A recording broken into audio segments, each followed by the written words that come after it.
El príncipe y el mendigo, de Mark Twain. Con voz por Laura Malfoy. Prefacio. Voy a poner por escrito un cuento, tal como me lo contó uno que lo sabía por su padre, el cual lo supo anteriormente por su padre. Este último de igual manera lo había sabido por su padre. Y así sucesivamente, atrás y más atrás, más de 300 años, en que los padres se lo transmitían a los hijos y así lo iban conservando. Puede ser historia, puede ser solo leyenda, tradición. Puede haber sucedido, puede no haber sucedido, pero podría haber sucedido. Es posible que los doctos y los eruditos de antaño lo creyeran. Es posible que solo a los indoctos y a los sencillos les gustara y la creyeran. Capítulo 1. Nacimiento del príncipe y el mendigo. En la antigua ciudad de Londres, un cierto día de otoño del segundo cuarto del siglo XVI, le nació un niño a una familia pobre, de apellido Canty, que no lo deseaba. El mismo día otro niño inglés le nació a una familia rica, de apellido Tudor, que sí lo deseaba. Toda Inglaterra también lo deseaba. Inglaterra lo había deseado tanto tiempo, y lo había esperado, y había rogado tanto a Dios para que lo enviara, que, ahora que había llegado, el pueblo se volvió casi loco de alegría. Meros conocidos se abrazaban y besaban y lloraban. Todo el mundo se tomó un día de fiesta. Encumbrados y humildes, ricos y pobres, festejaron, bailaron, cantaron y se hicieron más cordiales durante días y noches. De día Londres era un espectáculo digno de verse, con sus alegres banderas ondeando en cada balcón y en cada tejado y con vistosos desfiles por las calles. De noche era de nuevo otro espectáculo, con sus grandes fogatas en todas las esquinas y sus grupos de parrandistas alegres alborotando en torno de ellas. En toda Inglaterra no se hablaba sino del nuevo niño, Eduardo Tudor, príncipe de Gales, que dormía arropado en sedas y rasos, ignorante de todo este bullicio, sin saber que lo servían y lo cuidaban grandes lores y excelsas damas, y sin importarle además. Pero no se hablaba del otro niño, Tom Canty, envuelto en andrajos, excepto entre la familia de mendigos, a quienes justo había venido a importunar con su presencia. El príncipe y el mendigo, de Mark Twain, con voz por Laura Malfoy. Capítulo 2. La infancia de Tom. Saltemos unos cuantos años. Londres tenía 1500 años de edad y era una gran ciudad. Para entonces. Tenía 100.000 habitantes. Algunos piensan que el doble. Las calles eran muy angostas y sinuosas y sucias, especialmente en la parte en que vivía Tom Canty, no lejos del puente de Londres. Las casas eran de madera, con el segundo piso proyectándose sobre el primero y el tercero hincando sus codos más allá del segundo. Cuanto más altas las casas, tanto más se ensanchaban. Eran esqueletos de gruesas vigas entrecruzadas, con sólidos materiales intermedios revestidos de yeso. Las vigas estaban pintadas de rojo, o de azul o de negro, de acuerdo al gusto del dueño, y esto prestaba a las casas un aspecto muy pintoresco. Las ventanas eran chicas, con cristales pequeños en forma de diamante y se abrían hacia afuera, con bisagras como puertas. La casa en que vivía el padre de Tom se alzaba en un inmundo callejón sin salida llamado Offal Court, más allá de Pudding Lane. Era pequeña, destartalada y casi ruinosa, pero estaba atestada de familias miserables. La tribu de Canty ocupaba una habitación en el tercer piso.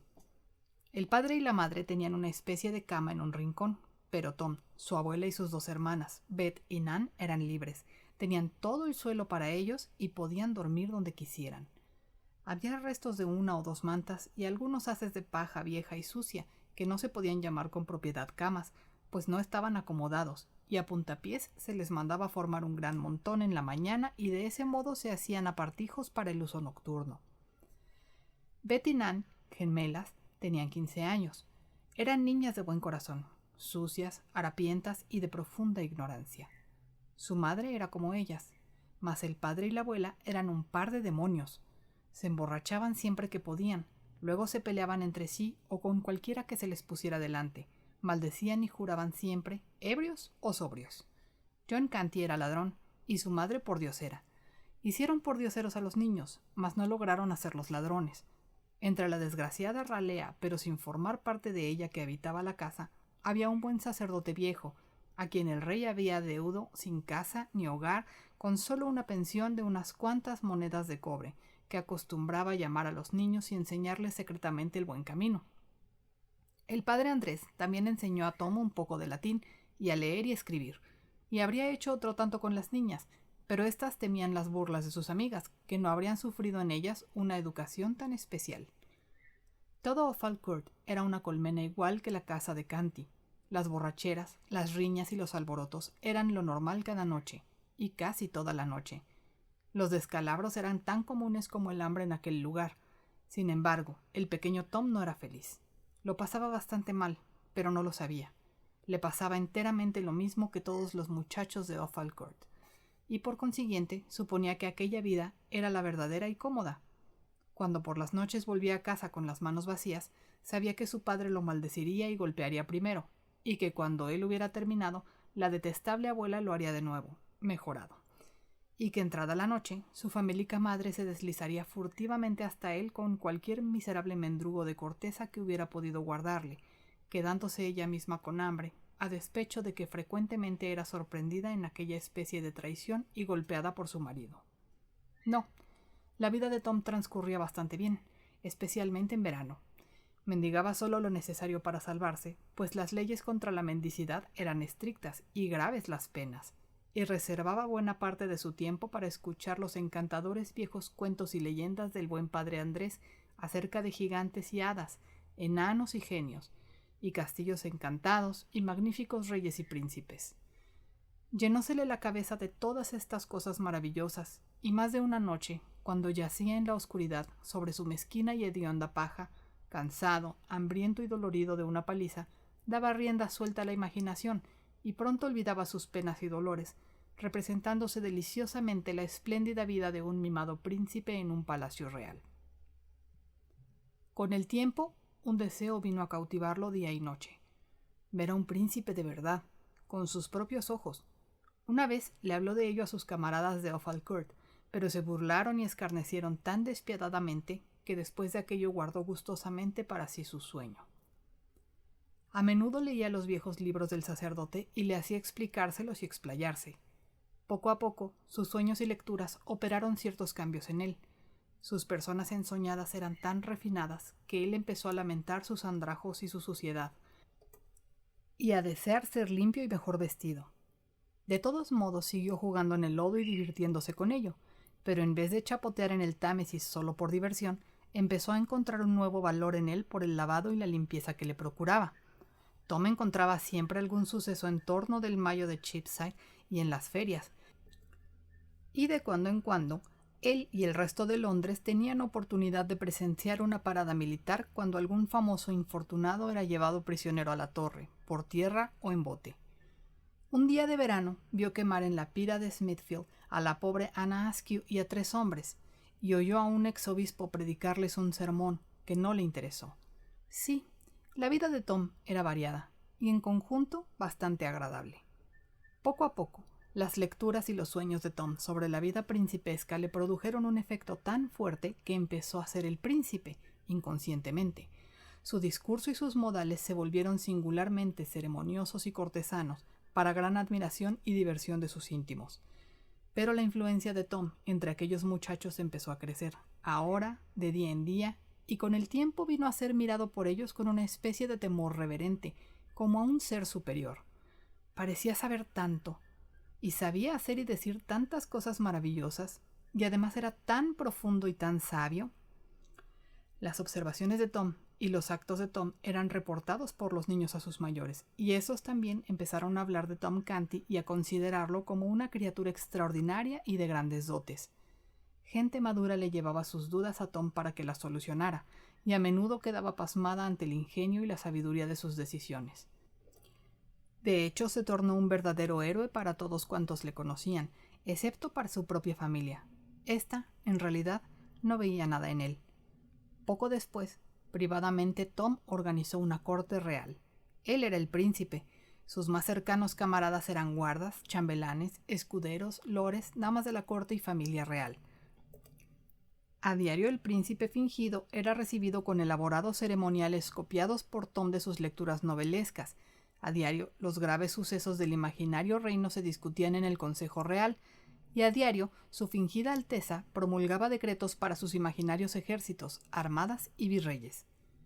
Después de lo cual seguiría adelante con sus andrajos y mendigaría unos cuantos ardites, comería su pobre corteza, recibiría sus acostumbradas golpizas e insultos y luego se tendería en su puñado de sucia paja y reanudaría en sus sueños sus vanas grandezas.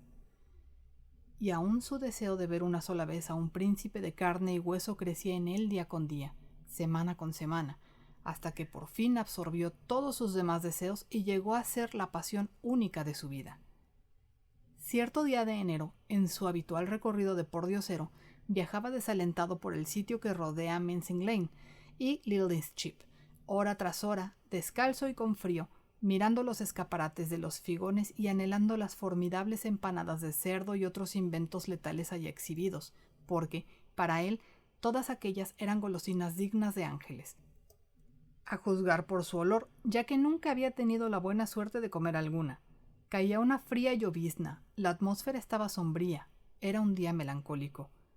Por la noche llegó Tom a su casa tan mojado y rendido y hambriento que su padre y su abuela no pudieron observar su desamparo sin sentirse conmovidos, a su estilo.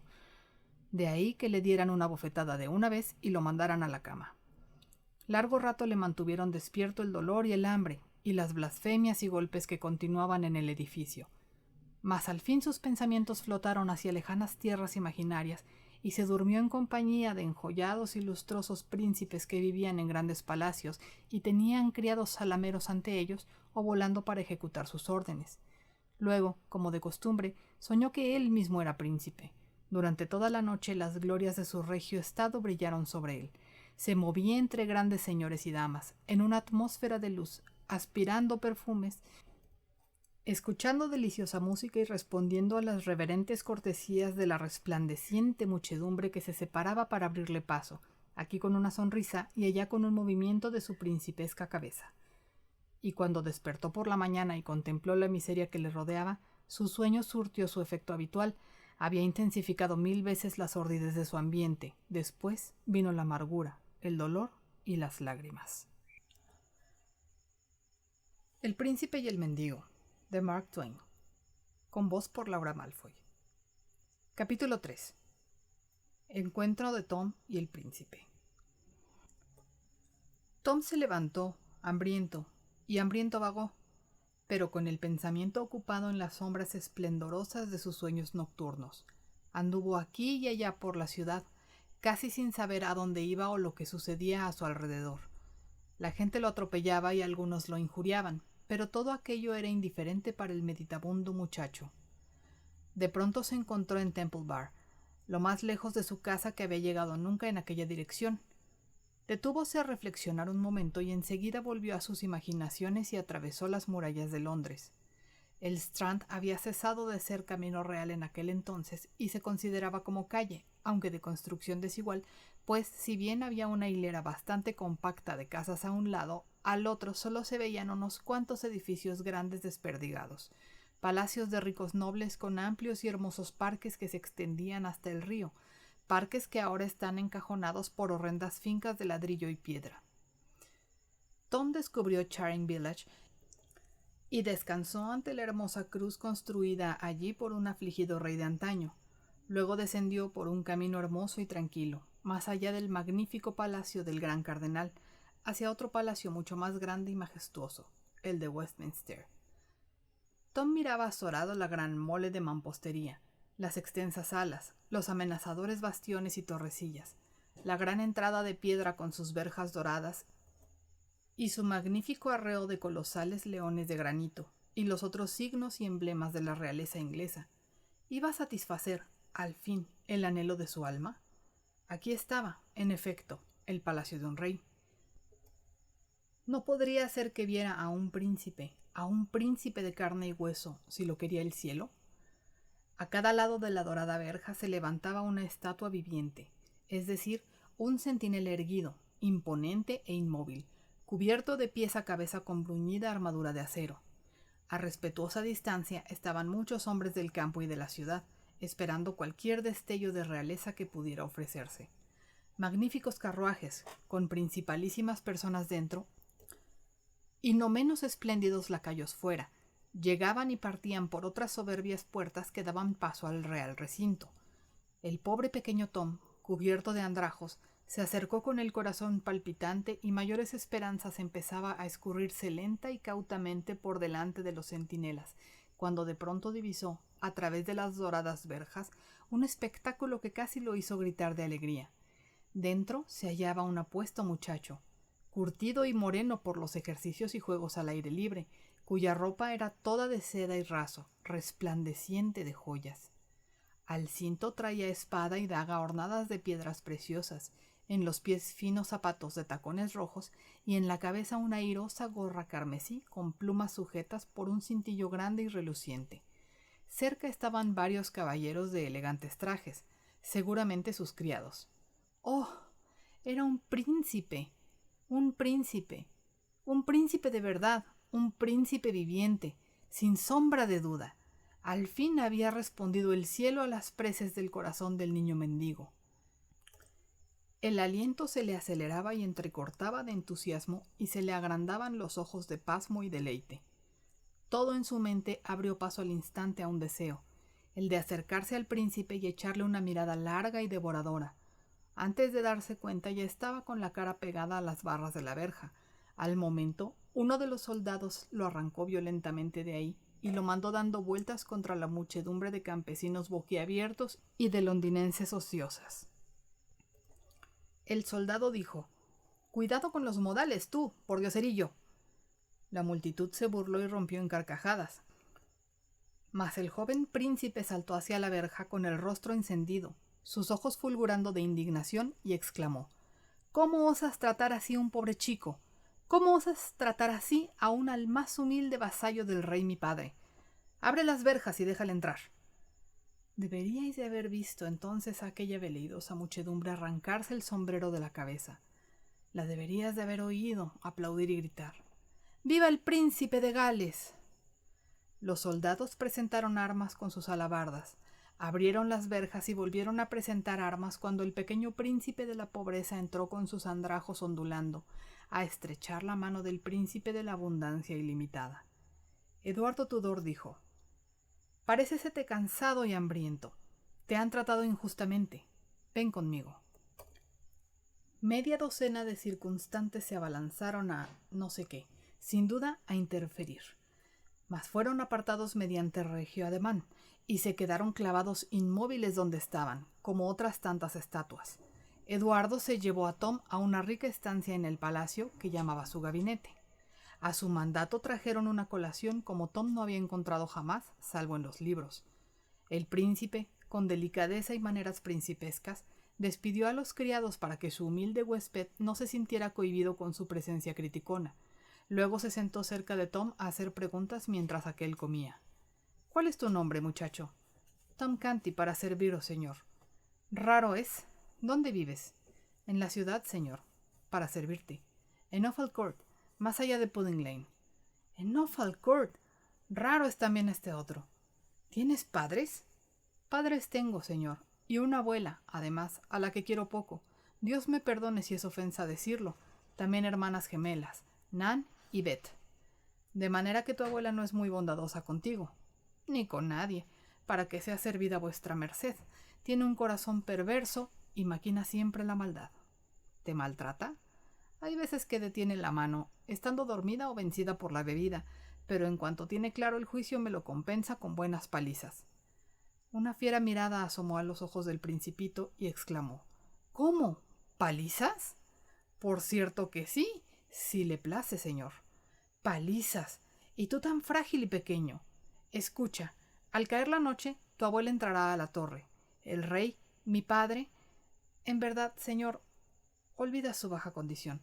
La torre es solo para los grandes». «Cierto, no había pensado en eso. Consideraré su castigo. ¿Es bueno tu padre para contigo?» «No más que la abuela Canty, señor». «Tal vez los padres sean parecidos. El mío no tiene dulce tratamiento. Golpea con mano pesada, pero conmigo se refrena. A decir verdad, no siempre me perdona su lengua. ¿Cómo te trata tu madre?» «Ella es buena, señor, y no me causa amarguras ni sufrimientos de ninguna clase. En eso Nan y Beth son como ella. ¿Qué edad tienen? 15 años. Que le plazca, señor. Lady Isabel, mi hermana, tiene 14, y Lady Juana Grey, mi prima, es de mi misma edad y gentil y graciosa. Además, pero mi hermana Lady María, con su semblante triste y...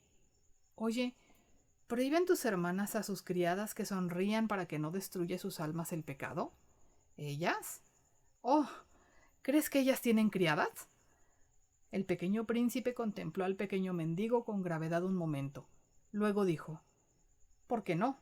¿Quién las ayuda a desvestirse por la noche? ¿Quién las viste cuando se levantan? Nadie, señor. ¿Querrías que se quitaran su vestido y durmieran sin él como los animales? ¿Su vestido? ¿Solo tienen uno? Oh, buen señor, ¿qué harían con más? En verdad no tienen 2 cuerpos cada una. Esa es una idea curiosa y maravillosa. Perdóname, no he tenido intención de reírme, pero tus buenas Nan y Beth tendrán sin tardar ropas y sirvientes, y ahora mismo mi mayordomo cuidará de ello. No, no me lo agradezcas, no es nada. Hablas bien, con gracia natural. ¿Eres instruido? No sé si lo soy o no, señor. El buen sacerdote que se llama Padre Andrés me enseñó bondadosamente en sus libros. ¿Sabes el latín? Escasamente, señor. Apréndelo, muchacho. Solo es difícil al principio. El griego es más difícil, pero ni estas ni otras lenguas son difíciles, creo, para Lady Isabel y para mi prima. Tendrías que oírlo a estas damiselas. Pero cuéntame de tu Offal Court. ¿Es agradable tu vida allí? En verdad sí, señor, salvo cuando uno tiene hambre. Hay títeres y monos. Oh, qué criaturas tan traviesas y qué gallardas van vestidas. Y hay comedias en que los comediantes gritan y pelean hasta caer muertos todos. Es tan agradable de ver. Y cuesta solo una blanca, aunque es muy difícil conseguir la blanca. Cuéntame más. Nosotros, los muchachos de Offal Court, luchamos unos con otros con un garrote, al modo de aprendices, señor. Los ojos del príncipe centellearon. Dijo: «A fe mía, esto no me desagradaría. Cuéntame más». «Jugamos carreras, señor, para ver quién de nosotros será el más veloz». «También esto me gustaría. Sigue». «En verano, señor, vadeamos y nadamos en los canales y en el río, y cada uno chapuza a su vecino y lo salpica de agua y se sumerge y grita y se revuelca y... Valdría el reino de mi padre disfrutarlo aunque fuera una vez. Te ruego que prosigas». «Danzamos y cantamos en torno al Mayo en Cheapside. Jugamos en la arena, cada uno cubriendo a su vecino. A veces hacemos pasteles de barro. ¡Ah, el hermoso barro! No tiene par en el mundo para divertirse. Nos revolcamos primorosamente en el Señor, con perdón de vuestra merced».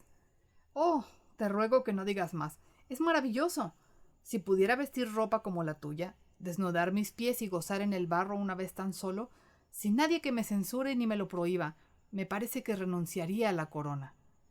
Y si yo pudiera vestirme una vez, dulce señor, como tú vas vestido, tan solo una vez». «Ah, ¿te gustaría? Pues así será. Quítate tus andrajos y ponte estas galas, muchacho. Es una dicha breve, pero no por ello menos viva. Lo haremos mientras podamos y nos volveremos a cambiar antes de que alguien venga a molestarnos». Pocos minutos más tarde, el pequeño príncipe de Gales estaba ataviado con los confusos andrajos de Tom, y el pequeño príncipe de la indigencia estaba ataviado con el vistoso plumaje de la realeza. Los dos fueron hacia un espejo y se pararon uno junto al otro, y «¡Hete aquí un milagro! No parecía que se hubiera hecho cambio alguno». Se miraron mutuamente con asombro, luego al espejo y luego otra vez uno al otro. Por fin, el perplejo principillo dijo: «¿Qué dices a esto?» «Ah, vuestra merced, no me pidas que te conteste. No es conveniente que uno de mi condición lo diga». «Entonces lo diré yo.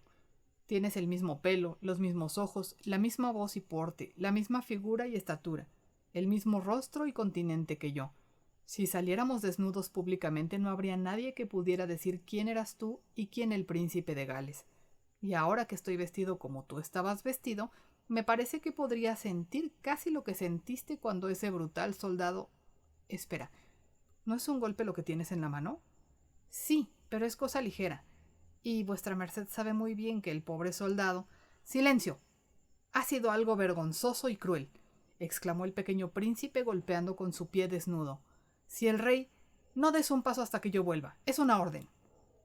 En un instante agarró y guardó un objeto de importancia nacional que estaba sobre la mesa, y atravesó la puerta, volando por los jardines del palacio, con sus andrajos tremolando, con el rostro encendido y los ojos fulgurantes. Tan pronto llegó a la verja, asió los barrotes e intentó sacudirlos gritando: ¡Abran! ¡Destranquen las verjas! El soldado que había maltratado a Tom obedeció prontamente. Cuando el príncipe se precipitó a través de la puerta, medio sofocado de regia ira, el soldado le asestó una sonora bofetada en la oreja, que lo mandó rodando al camino. «Toma eso», le dijo, «tú, pordiosero, por lo que me ganaste de su alteza». La turba rugió de risa. El príncipe se levantó del lodo y se abalanzó al centinela gritando: «Soy el príncipe de Gales, mi persona es sagrada, serás colgado por poner tu mano sobre mí». El soldado presentó armas con la alabarda y dijo burlonamente: «Saludo a vuestra graciosa alteza». Y colérico: «Lárgate, basura de mente». Entonces la regocijada turba rodeó al pobre principito y lo empujó camino abajo acosándolo y gritando: «¡Paso a su alteza real! ¡Paso al príncipe de Gales!».